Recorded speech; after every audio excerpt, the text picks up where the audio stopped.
карасаңар 15.000 сом сумма талап кылып атат да. Бул биринчиден бияка. Булар барып эчтеке кылган жок. Bundan тышкары дагы топосъемкага 8.000 сом төлөгөн да. Просто ушул акча каражаттар каяка кетип атат ушул. Эмне кылат архитектура 15.000 төлөдү? Эмне кызмат кылат?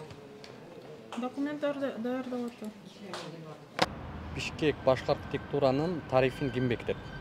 Бишкек шаарынын жергиликтүү өз алдынча мамлекеттик анан агенттиги бекитилген тарифтер менен иш алып барып жатат. Демек, Гостройдун тарифи менен иштеп атасыздар. Мен сизге жооп бердим. Бул мыйзамдуубу? Азыркы учурда ишин алып барып жатат. Азыр эмне жылкысын уже биз карайбыз. Гострой муниципалдык ишканалардын кызмат көрсөтүү тарифин бекиткенге укуңар барбы? Муниципалдык. Бүгүнкү күндө Кыргыз Республикасында накталай жана электрондук төлөм жүргүзүү нормалары, мыйзамдары бар. Банкка барып келдик. 1 сааттан ашык убакыт кетти. Биякта очередте турдук. Акта очередте турдук. Силер болсо бул жактан шаардыктарга айтып атасыңар, эй шаардыктар, силер автобуска түшкөндө накталай эмес төлөгүлө, электрондук төлөгүлө деп айтып атпайсыздарбы? Бул маселеңизге азыр жооп бере албайм. Азыр сиздердин маселеңизди неметип дагы кошумча жооп берели.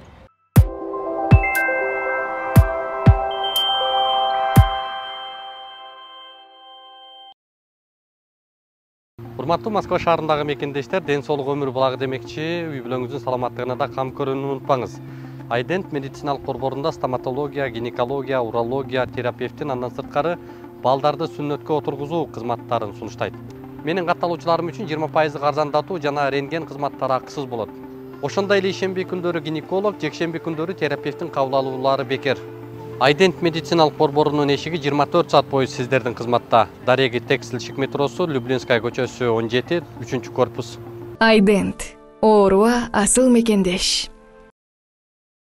Урматтуу айдоочу, автоунааңызды оңдотуу муктаждыгы жаралып жатса, анда сиз автоунааңызды устага алып баруунун кажети жок.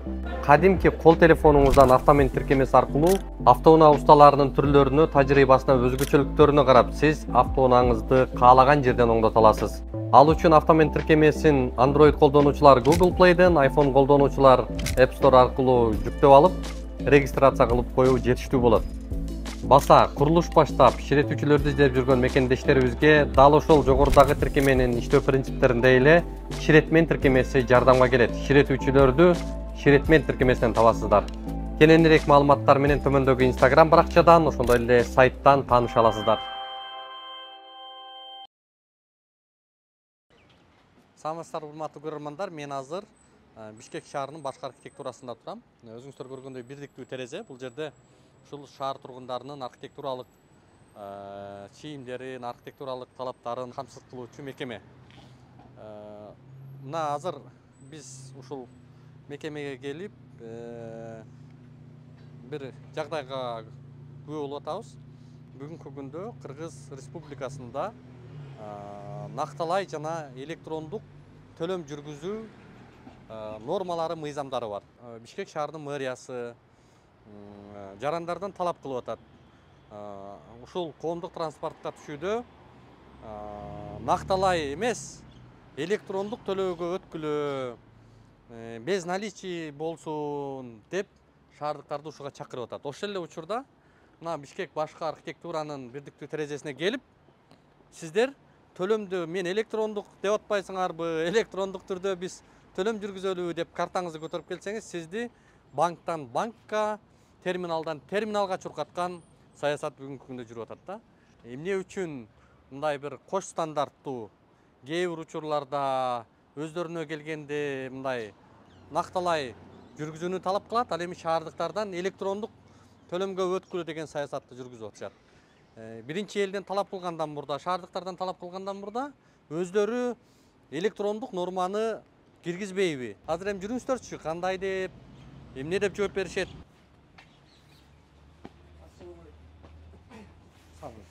Вопросты көтөрүп коесуңарбы? Менин атым Данил.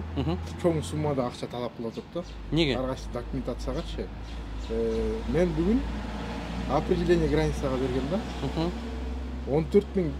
Өзүңүздүн жеке үйүңүз болбу? Ооба, жеке үйүм, Жеке кызыл китебим бар. Болгону мен забор курайын деп. Бияка да Чек араңызды аныкташ. Чек арам аныктайын десем, карасаңар 15.000 сом сумма талап кылып атат да. Бул биринчиден бияка. Булар барып эчтеке кылган жок. Bundan тышкары дагы топосъемкага 8.000 сом төлөгөм да. Көрдүңбү кандай сумма болуп кетип атат. Жок, эми бүттү документация, акчасын төлөдүк. Просто ушул акча каражаттар каяка кетип атат ушул. Неге мындай чоң сумма талап кылып атат? Булар же барып эчтеке кылган жери жок да. Бу жерде отуруп алып эле ушундай элдерден мындай айтканда но пресс-куранттын же печати жок, же эчтекеси жок. Жүрүңүзчү, сурап көрсөк болобу чогуу эле? Жок, мен бара албайм. Андан тышкары эми госрегистрге барыш керек. Бул документтерди бергенде мен 1 ай 2 ай өтүп кетти. Болбосо кызыл китеби мына жанында бүт бар.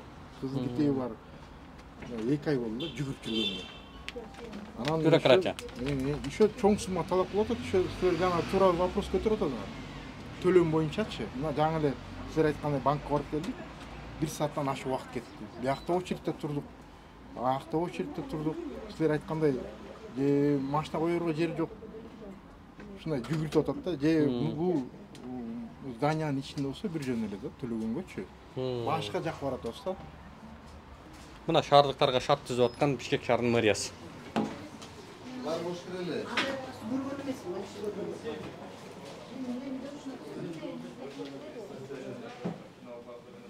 Абдан кымбат деп атышат го. Тарифтер боюнча бизде утвержденный расценкалар бар. Ким бекитет аны негизи? Акыркы эмесинде Госстрой менен бекитилген. Гор кеңеш бекитиш керек беле тарифти? Азыр мэрия бекитиш керек. Мисалы, чек араны аныктоо үчүн канча төлөнөт? 14.956 сом. Канча миң? 14.956 сом төлөнөт. Анын каяка кетет ал? Эмне кызматыңыздар үчүн? 14.000, 15.000 сомдук эмне кызмат аткарат архитектура? Бизден атайын град заключение жасалат да. Ошол град заключение. Топосъемкага канча аласыздар? Топосъемкага Негизи кымбат эмесми ушул тарифиңиздер? тарифтерде аларды бизде атайын отдел бар, плановый отдел деген, ошолор карап чыгышат. Негизи эмне кылсыздар 15.000 сом экен да, мисалы? Эмне кылат архитектура 15.000 төлөдү? Эмне кызмат кылат? Документтарды даярдап атат. Тарифы за услугу, утвержденные Госстроем, имеет силу? Азыр мэрия карап жатат ошол боюнча. Силердин азыркы тариф, Госстройдун бекиткен тарифи менен иштеп атканыңар мыйзамга карама-каршы келип калбайбы? Потому что силер азыркы учурда мэриянын карамагындасыңар. Шаарда көрсөтүлгөн муниципалдык мекемелер, ишканалар менен көрсөтүлгөн кызматтардын баарынын кызмат көрсөтүү тарифин Бишкек шаарынын кеңеши менен бекитилет. Силердики бүгүн Бишкек шаарынын кеңеши менен бекитилбеген тариф менен иштеп атасыңар, бирок силер Бишкек шаарынын ишканасысыңар.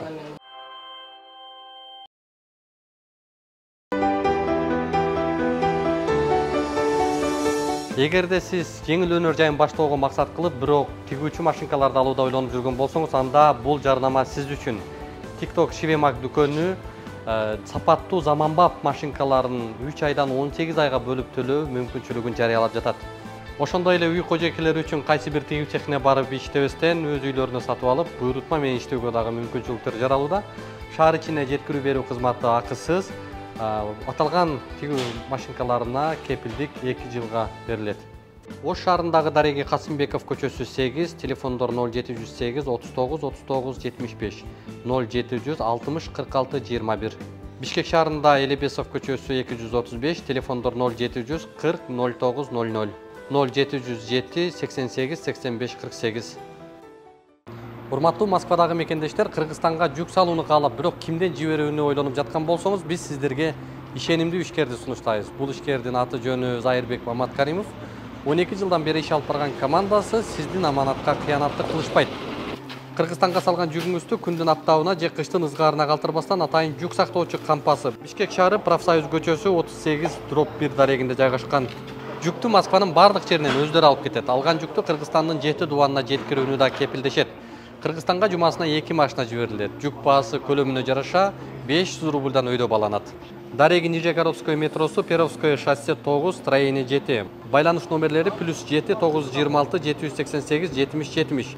+7 929 624 63 64. Почему вы безналичный расчет не проводите? Безналичный расчет bizde var oluşu. Bizde postterminal var oluşu. Karta menен силер төлөп коюшсаң болот. Азыркы кезде postterminal иштеп алып, бизден алып коюшту. Азыркы убакта биз азыр сүйлөшүп жатабыз. Ушул боюнча азыр бул жака сейт карта келсе, бухгалтерия кассир отурат. Посттерминал.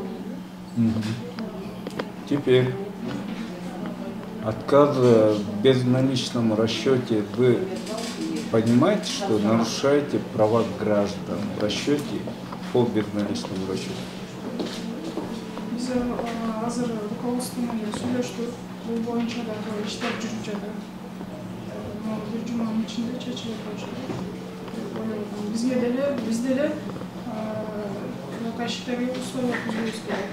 Biz de ушул жерден заказчик келип, ушул жерден төлөп документтерин алып кеткенге бизге да жакшы. Biz de карган кишилерди, же инвалидтерди, же дагы баскындан кыйналган адамдарды банкка жөнөткөндө дагы бизде да макул эмеспиз. Я ответ на свой вопрос не получил. Вы понимаете, что вы грубо нарушаете права граждан по ведению безналичного расчета? Ну, мы это услышали. Права граждан нарушаются? Права граждан нарушаются? Ну, алга чейин бизде посттерминалдар иштеп атпайбы? Терминалдар иштеп жатат. Сиз терминалга деле төлөсөңүз болот. Бизде 2 терминал иштейт. Кайерге барып көрсөңүз болот. Вы признаете, что права граждан в расчете безналичным расчетом нарушаются?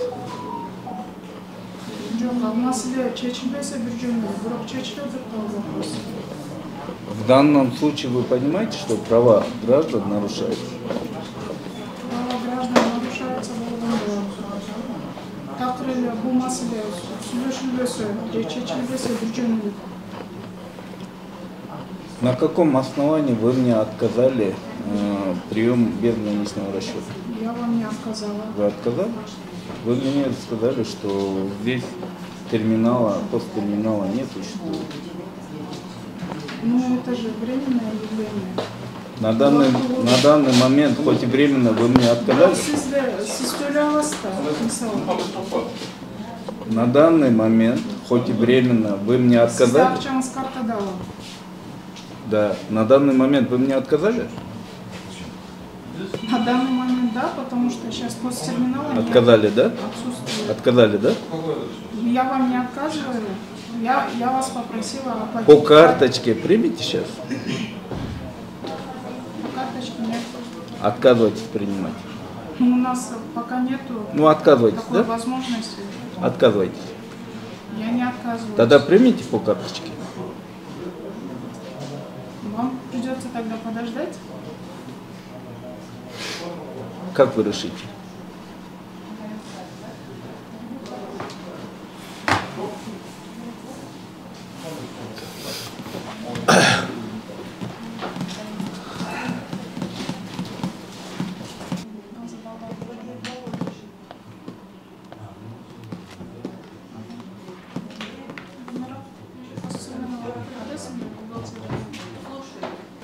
вы по городу Бишкек являетесь единственной монопольной организацией, правильно?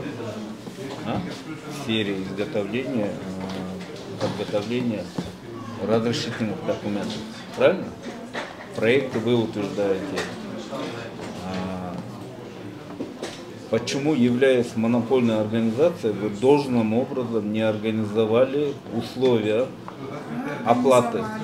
У нас был посттерминал. Мы сізге дағы айтып отырмын. Буга чейин биз заявка жаздык. Бизге посттерминал керек. Анткени кыш түшсө дагы заказчиктерди банкка жөнөтүш керек. Биз дагы ошол условия түзүп бергиле деп Кыргызстандан сүйлөшкөнбүз ал боюнча.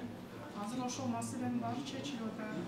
Я опять повторяюсь, вы являетесь единственной монопольной организацией. Я вас выслушал. Соблюдайте этику. Я вас выслушал. Я говорю.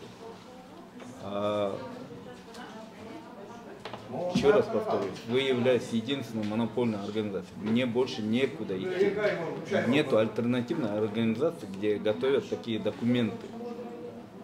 И сегодня я здесь потерял час времени только для того, чтобы оплатить за услугу вашу. Почему вы должным образом, еще раз повторяюсь, не организовали, соответственно, законом Крымской Республики, наличный расчет, так и безналичный расчет? Ваша причина, то, что у вас было до этого, сейчас отсутствует, это ваша причина. Людей это не должно интересовать. Да? Почему вы нарушаете права граждан? Я еще раз повторяю. Вы сейчас мне отказали в безналичном расчете. То, что я мог, это вас не должно интересовать. Вы должны, согласно законам, работать. Вы должны здесь обеспечить, организовать наличный и безналичный расчет граждан. Хорошо, мы организуем, но это потребуется тоже время. Мэрия автобустардан баштабай, ушул жактан баштаса жакшы болмок экен, э? Автобустарда деле жарандардан талап кылып атпайсыңарбы? Безналичига өткүлү, азыр цифровизацияга ой деп. жарандар деле Бир ай пиар кылбадыбы мэр? Жарандар цифровизацияга өтсө, бияка архитектураңарга келсе, банктан банкка чоп катып мындай банктан банкка чыгып терминалдарды даярдап койгонбуз да банкка чыгып биздин эле терминалдан төлөп койсун депчи. Азыр Бишкек шаарында аймактар эмес, эң цифровизация өнүгүп аткан Бишкек шаарында. Адамдар азыр нак акча көтөрбөйт, азыр карта менен жүрөт баарысы. Анан алар картадан чечип, анан силерге алып келип төлөп, анан аны банкка барып, мындай силер канча адам убактысын алып келсиңер да? Кана условия ошо? Ушул заказчиктер жарандар банкка барбаш үчүн ошо атайын терминалдарды алып келди. Вас как? Вас величать как? Учится. Это Джамангулова. Вы нам причины не говорите, вы нам обеспечите. Вы муниципальное предприятие считаете. У мэрии, чтобы у нас были условия для граждан. У мэрии не должно быть двойных стандартов. Где-то требовать безналичный расчет, запрещая наличный расчет, а где-то отказывать в наличном расчете. Кандай рейс? Азыркы маселелер үчүн жарандардын укугу бузулуп жаткан үчүн сиз күнөө эмессиз, анткени сиздин жетекчи ушул муниципалдык мекеменин башка архитектуранын жетекчиси ошонун баарын уюштуруп камсыздап бериш керек болчу. Сиз биякта бөлүм башчы болгондуктан биз ушул сурооздун баарын сизге коюп атабыз. Сизге лично эмес, сизге ушул мекеменин кызматкерине коюп атабыз. Бир жумадан кийин Бишкек шаарынын тургундары келип, карта менен төлөп кызмат көрө берет да буюрса. Буюрса болот. Рахмат, мейлиңиз. Урматтуу көрөрмандар, Бишкек башкы архитектурадан биз алгылыктуу жооп ала албагандыктан Бишкек шаарынын мэриясына келдик. Бүгүн ушул Бишкек башкы архитектуранын тарифин ким бекитет, ошол эле учурда эмне үчүн накталай эмес төлөм жүргүзүүдө шаардыктардын укугун чектеп атат. Мына ушул жалпы эле ушул архитектуранын ишмердүүлүгү саясаты боюнча суроолорубузду берген келдик. Жүрүңүздөр.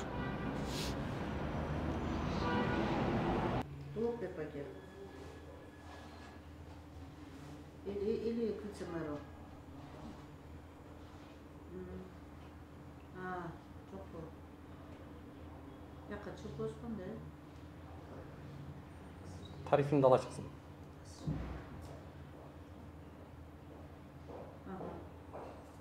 Шеф çok у нас чем здесь заведующее дело.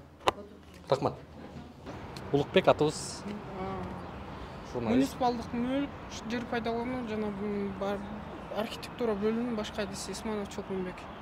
Архитектуранын ичине силер көз саласыңар. Ооба. Чолпонбек мырза, биз бүгүн сиздерге бир суроо менен келдик. Архитектурага барып, жооп ала албай калдык да. Сиздер мэриянын мекемеси болгондон кийин сиздерге келип баргасы болдук. Биринчи сурообуз ушунда. Бишкек башкы архитектуранын тарифин ким бекитет? 2023-жылга министрлер кабинетинин токтому менен Бишкек башкы архитектура Бишкек шаарынын мэриясынын карамагына өткөрүлгөн. 2023-жылга тарифтерден Кыргыз Республикасынын министрлер кабинетине караштуу архитектура, курулуш жана турак жай чарба агенттигинин буйругу менен бекитилген. Мен так суроо берип атам да сизге. Бишкек башкы архитектуранын бекитилген деп жооп берип жатам сиздерге. Тарифтери ким бекитет деп сурап атам. Тарифтери бекитилген. Ошону ким бекитет? Мэрия бекитеби же мамлекет бекитеби?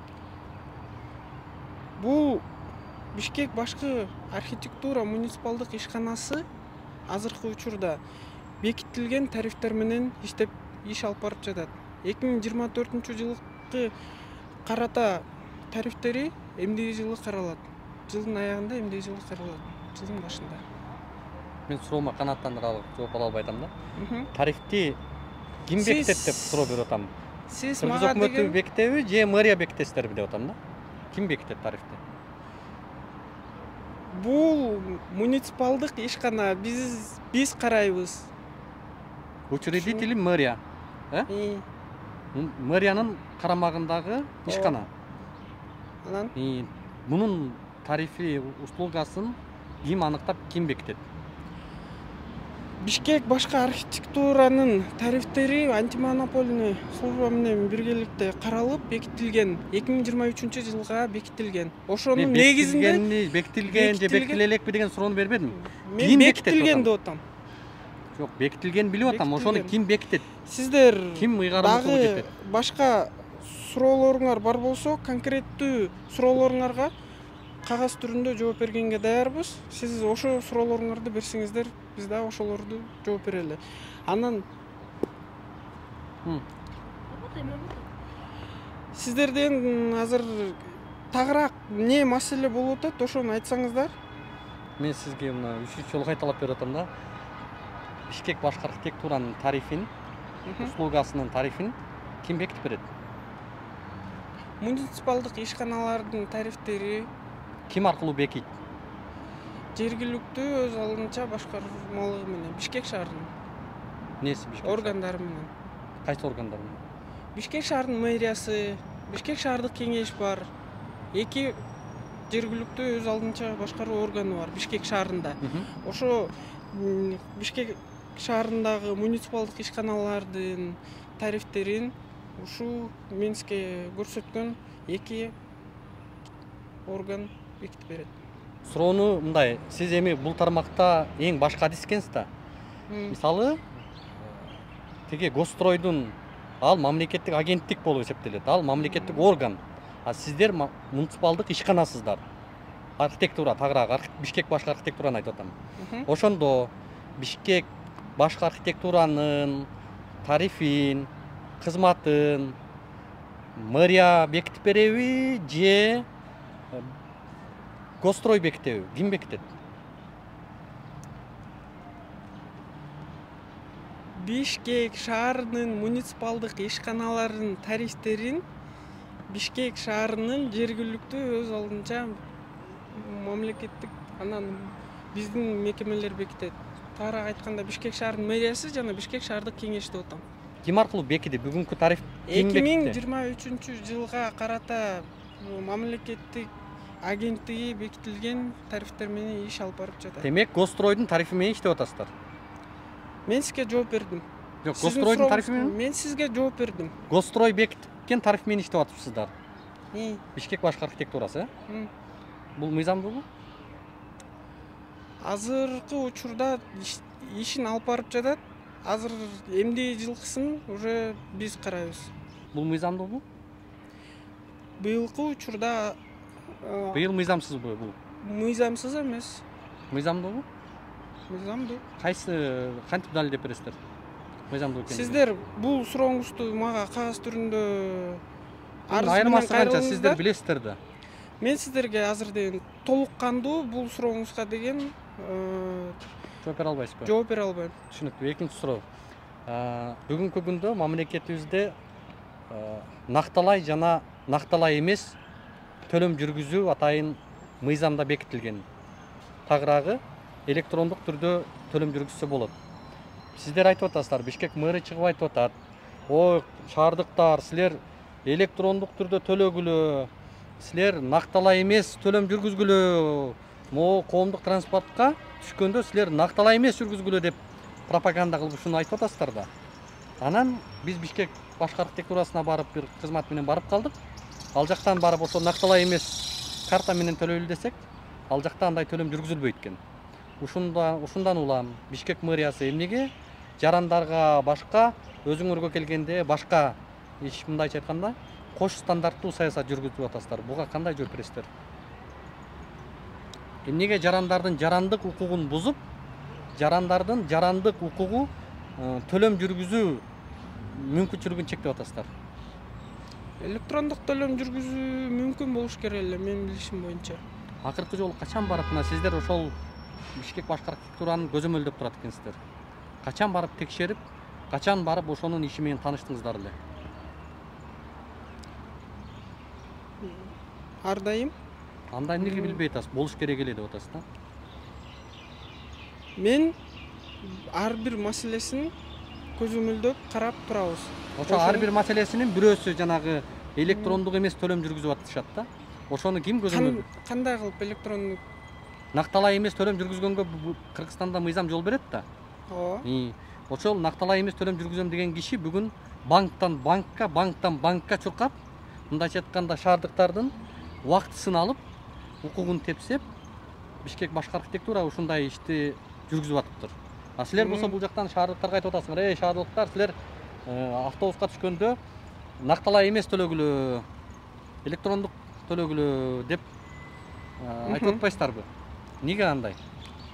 Бул маселеңизге азыр жооп бере албайм. Азыр сиздердин маселеңизди неметип дагы кошумча жооп берели. Сиздин өзүңүздүн дарегиңизди айтып койсоңор, кайсы дарек менен жөнөтүп койсок болот жообуңуз, сурооңузга. Жок, азыр дарекке чейин анда баарысын сиз айтсаңыз, мен суроолоруңарды ошо жооп берейин деп атпаймынбы? Ооба, мен номеримди калтырып кетем азыр аягындачы.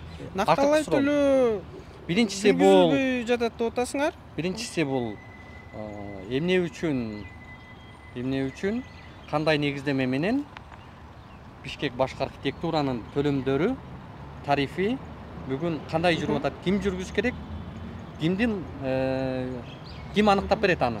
Ушул суроого жооп ала албай атабыз. Экинчиси электрондук төлөмдөр боюнча архитектурадагы. Үчүнчүсү мамлекеттик орган мамлекеттин саясатын жүргүзгөнгө укугу бар. Тагыраагы Госстрой бул мамлекеттик орган болуп эсептелет да. Бул шаардын курулуш тармагындагы саясатты координация кылат. көзөмөлдөп ишин алып барат мамлекеттин курулуш тармагын. Ал эми муниципалдык ишкана бул коммерциялык багыттагы ишкана. Тагыраагы Бишкек башкы архитектура бул коммерциялык багыттагы кызмат көрсөтүү функциясын аткарып атат. Ошондон улам мындай келип суроо чыгып атат. Мамлекеттин курулуш саясатына коммерциялык ишкана иш алып барышы канчалык логикалуу, канчалык мыйзамдуу? Бул сурооңуз дагы өтө кызыктуу суроо болуп жатат. Бул сурооңузга да мен кошумча жооп берейин. 3 суроо бердиңиз. Ошо 3 сурооңузга биз кагаз түрүндө сизге тийиштүү Кыргыз Республикасынын мыйзамдарында көрсөтүлгөн 14 иш күнүндө жооп беребиз. Сиз мага өзүңүздүн дарегиңизди калтырып коюңуз, ошо дарегиңизге жөнөтөбүз. Сизден башка мындай компетенттүүрөөк, чоңураак кызматта отурган же мындай бирөөсүн чакырып бере аласызбы? Ушул суроолорубузга биз мындай шаардын тургундары да мындай канааттана жооп алып алса жакшы болот эле да. Кат түрүндө макул тыштап коем дарегимди. Жок, дарегиңизди айтып койсоңуз мен сизге жооп берем. Эже дагы кечиресиздер. Биз жанагы кызматкерден бир канааттандырарлык деңгээлде жооп ала албадык да. Жолуктубу сизге? Жолукту, бирок мындай билбегендей айтып атат, кат түрүндө жооп берели депчи. Балким юристтин чакырып бересиздер. Юристтерди? Ооба. Юротделден. Колдон келсе жетекчилери болсо жакшы болот эле. Алло, Нурбек Таштанбекович, саламатсызбы? Эме совещаниеде бар. Бияка журналисттер келдилер по некоторым вопросам. Маалымат алган. Спирас келип тургучу деп. Качкам дейт. Жок, ордунда жок экен совещание.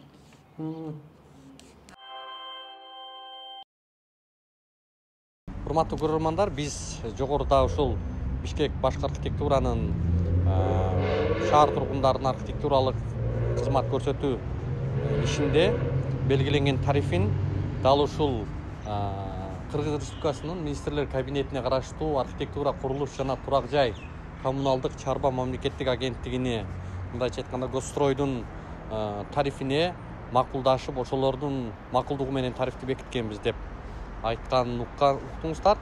Чын-чынына келгенде дал ушул мекеме Бишкек шаарынын башкы архитектурасынын тарифин аныктап, бааны бекитип бере алабы? Же Бишкек шаары менен Ош шаары бул өзгөчө статустагы шаар, өзгөчө макамы бар. Ош шаары менен Бишкек шаарынын ушул кызмат көрсөтүү тарифтеринин баарысы бааны өлчөмдүү шаардык кеңеш бекитип берет. Бирок Бишкек глава архитектура мамлекеттик ушул госстройдун тарифи менен иштеп атабыз деген сөздү айтты да. Эми биз өздөрүнөн азыр мекеменин жетекчилигине суроо салгыбыз келип атат. Силер укугуңар бар беле? Ошол Бишкек глава архитектуранын тарифин силер аныктап бересиңерби деген суроого жооп алалы жүрүңүздөр.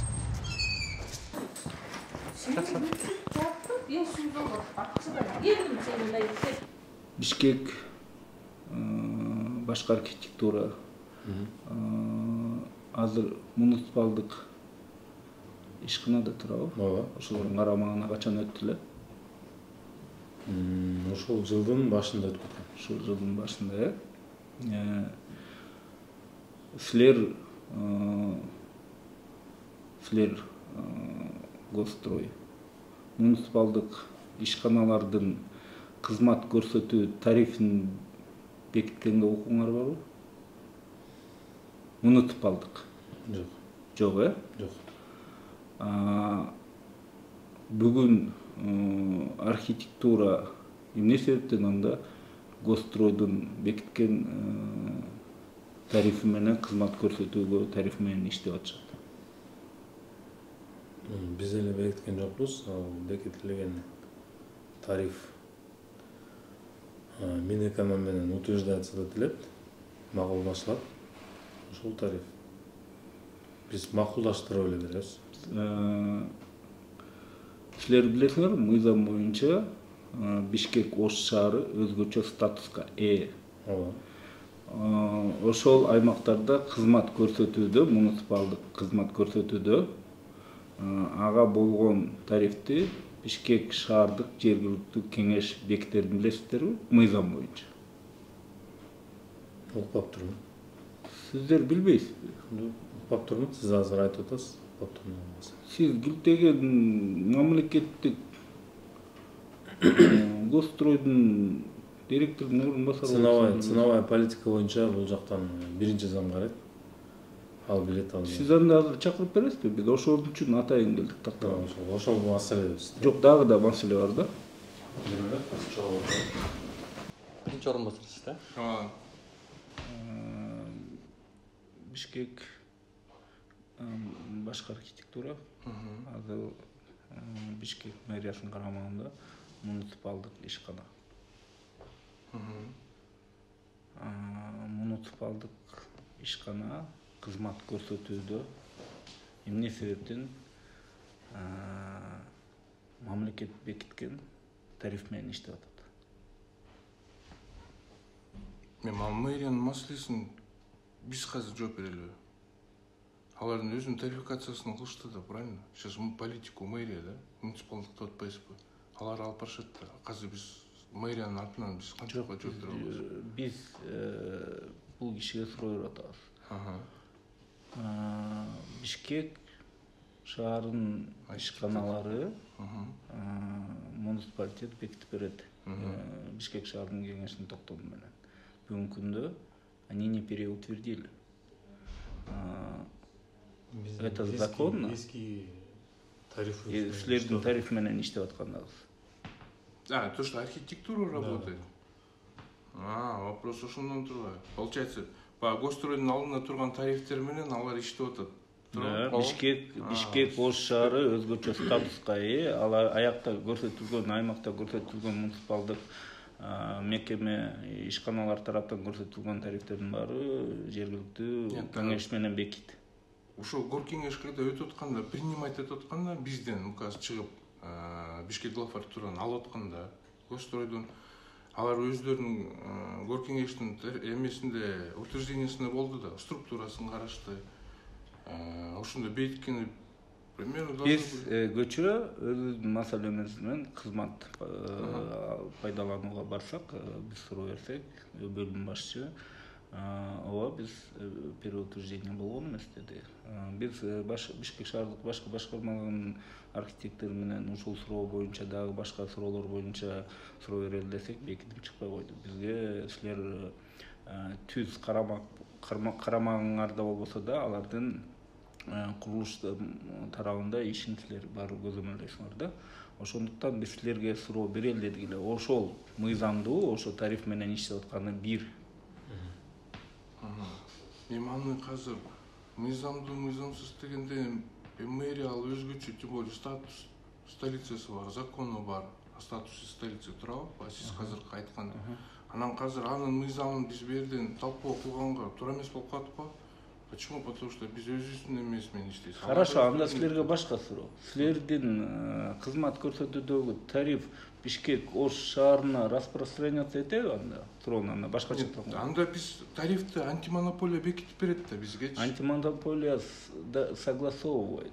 Маселе антимонополиянын өлчөмүндө эмес. Маселе анда эмес. Мен түшүнөм. Макул, кымбат же аздыгында эмес. Маселе силердин тарифиңер Бишкек глав архитектурага таасир этеби? Архитектура колдонуп атат. Ооба. Биз барсак, силердин тарифиңерди, силердин прайс-листиңерди көрсөттү. Мына кызматтарды бизге Госстрой бекитип берди деп атат. Госстрой бизге ушундай макулдук берген деп атат. Анан биз силерге келип атабыз, ошого Госстрой силер макулдук бергенге ыйгарым укугуңар жетеби? Азыр кирген жок, азыр сиздердин тарифиңер. Переутвердить должны были, да? Мына эми ошого келип атабыз. Переутвердить должны были.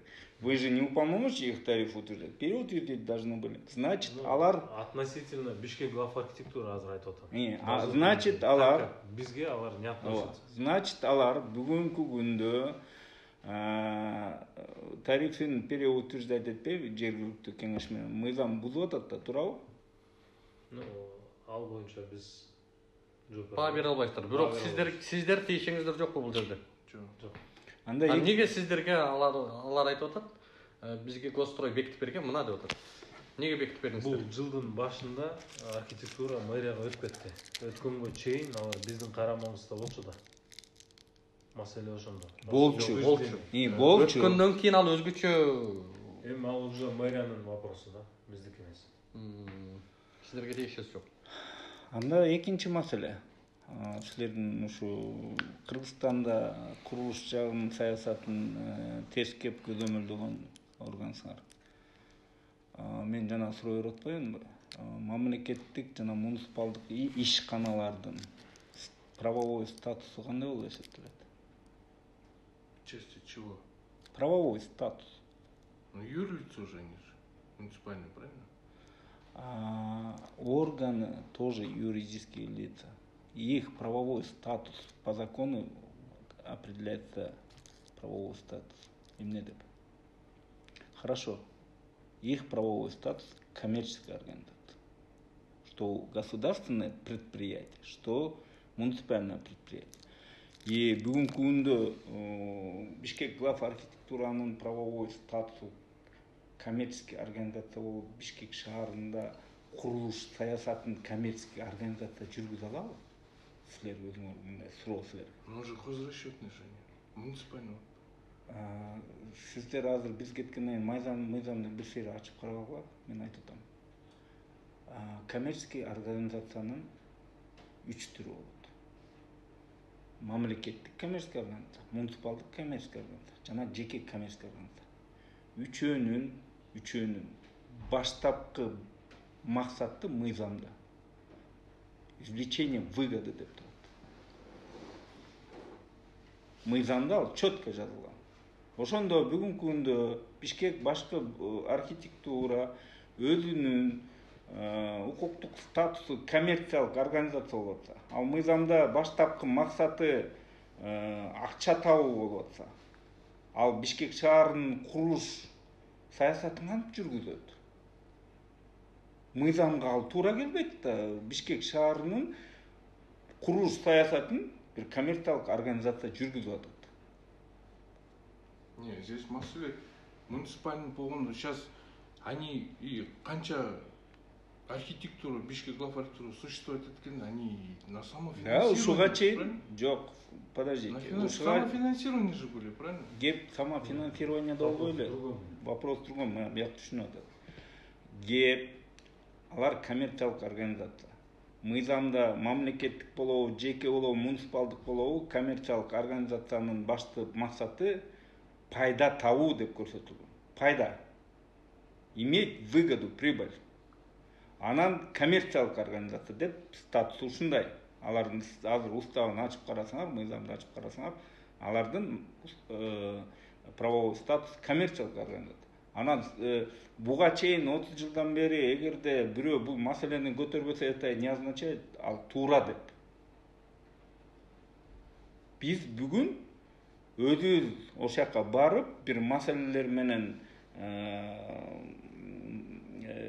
кирип калып, анан ушул маселени силерге азыр көтөргөнгө биз вынужден болуп атабыз. Эгерде мамлекеттик башкаруу системасынын өзөгүнө кирсек, коммерциялык организациялар мамлекеттин кандайдыр бир багытта тармагында саясатын тескей албайт. Ага андай укук берилген эмес. Алар кызмат көрсөтөт. Ошонусуна акча алат, пайда табат. Бюджетке көрсөтүлгөн төгөт, өздөрүнө көрсөтүлгөнүн алат. Но они не могут вести политику. Политику ведут органы. Биз ушул багытта силер кандай силердин позицияларыңарды ошону угабыз деп атабыз да. Бүгүнкү күндө анда давайте кызмат көрсөтүүгө тендер өткөргүлө. А балким жеке бир организация келет. Жеке коммерциялык организация келип политикасын определять ете берсин шаарда. Эмнеге мыйзамда эгерде баарынын укуктары бир болуп атса, мамлекеттик, жеке, муниципалдык ишканалардын коммерциялык багытта бүт баардын укуктары бир болуп атса, эмнеге именно бул көрсөтүп атат? Саясат жүргүзүп атат. Саясат коммерциялык организация жүргүзгөнгө эч кандай укуктары жок түпкүлүгүндө. Биз ошондон силерге айтып атабыз, эмне үчүн бул мындай ушу канча жылдан бери келатат. Эмне үчүн ал эмени Бишкек башкы архитектураны орган кылып создавать этпейсиңер? Ишкана эмес, орган деле ошондой эле кызматтарды көрсөтө алат, но она будет считаться некоммерческой организацией. Гос или муниципальным делать, да? Конечно. И биз бүгүн вообще Бишкек башкы архитектура мэриянын карамагында болгонун биз туура эмес деп эсептейбиз. Мына ЦУМ боюнча көрүп атасыңар да? Улук маселе көтөрүлдү. Ал жерде ЦУМ бүгүнкү күндө айтып атат, бизге жерди берди, проектин бекитип берди. Азыр келип эксплуатацияга берген, эми келип бузгула деп атат. Силерде надзорный органда биздин түшүнүгүбүз боюнча мамлекеттин мындай туура саясаты жүрсө, силерде надзорный органда силерге карабаш керек. Отдельным должен быть, не пригострою. Силер өзүңөр уруксат берип атасыңар, өзүңөр контролдоп атасыңар. Булар логикага туура келбеген саясат болуп атат. Как вы можете сами себя контролировать? Контрольный орган по строительству должно быть вообще независимо от вас. Биз ушул маселелер боюнча, анан в частности конкретно жана тариф боюнча биз азыр мына сиздерге айтып атабыз, бул деген туура эмес деп. Силердин мындан аркы кадамыңар, багытыңар кандай болот? Анын жана правовой статусу боюнча коммерциялык организация, экинчиси жанагы тарифти переутверждать этпей бүгүнкү күндө мыйзамды бузуп туруп, то, что они сейчас получают там, алып аткан кызматка, бул мыйзамсыз алып атат. Силер кандай дейсиңер буга? Силердин дальнейшие ваши шаги? Сиздин айткан сөзүңүздүн жарым жартыга кошулабыз. Бишкек архитектураны өткөткөн жагы туура эмес негизи. Биздин карамабызда болуш керек болчу баштан. Вот силердин карамагында болгондо саясатты силер органсыңар, государственный орган, да? Силер эме жүргүзөсүңөр. Политика жүргүзөсүңөр, но не предприятие должно быть вести политику. Я понимаю, если она будет частью вашего органа, политику определяете вы, а услуги оказывают одни. Анда маселе жок. А бирок бүгүнкү күндө алар силерге независимый Бишкек шаарынын карамагында саясатты алар жүргүзөт. Коммерциялык организация мамлекеттик кызматкердин жана мамлекеттин кызматтын жоопкерчилигин несет коммерциялык организация. Эртең мисалы үчүн ошол глав архитектуранын бир кызматкерин жоопко тартсаң, ал мамлекеттик муниципалдык кызматкер болуп эсептелбейт. Ал деген коммерциялык ишкананын кызматкери болуп эсептелет. Аны деген мамлекеттик кызматкерди жоопко тарткандай тарта албайт ал. Анда каякта жоопкерчилик болуп атат анда? Вы понимаете, все противоречия, бардак полный в городе Бишкек, Кыргызстандын чоң столицасында. Сураны эми туура койдуңуз. Биз изначально эле туура коюп атабыз. Алар дагы бир жолу айтам. Ошо ишкана баргандан кийин сразу тариф должны были переутвердить. Они не имеют права вашим тарифам. Бүгүнкү күндө силерди бекитип бербеди деп атат. Улукбек суроо коюп атат. Силер какой имеете право? Эски, бул жаңы утверждать этилген эмес, бул эски боюнча калып калган. Они работают вашим тарифом. Бизге көрсөттү сиздердики. Мына деди. Ошону айтып атам, бул эски боюнча калып калган. Бул жылдын башында Мекеме жаңы болду да. Мекеме сиздерге тиешеси жок болуп калды да. Туура. Анан тарифиңиздер тиешелүү, калганы сиздерге тиешеси жок болуп калганын кандай логика? Вопрос уже мэрияга. Сиздердин ушул боюнча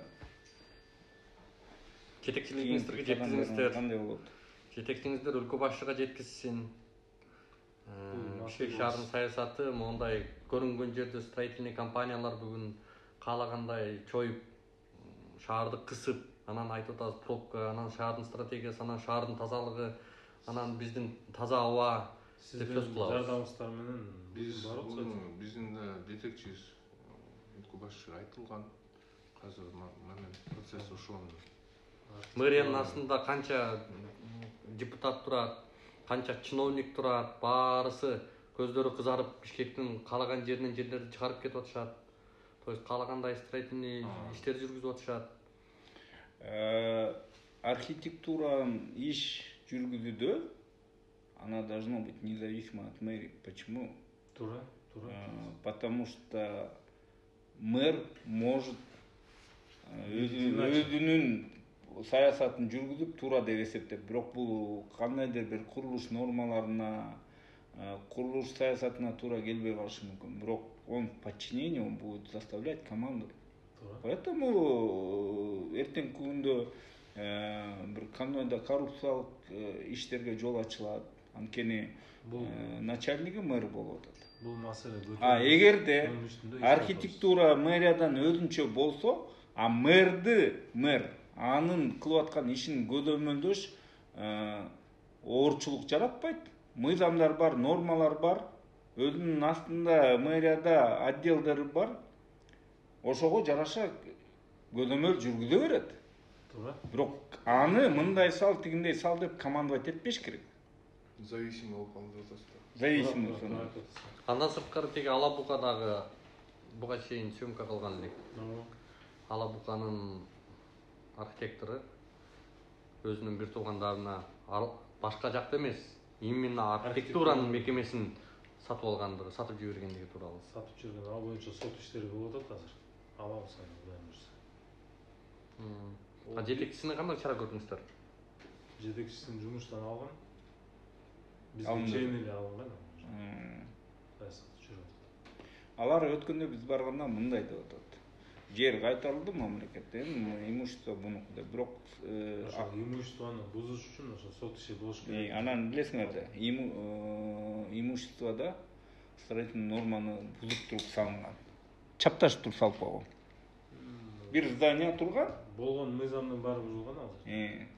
Билесиздер, Улук мырза ал жерден съемка тартып көргөнбүз. Биз улук айткандай рахмат сиздерге.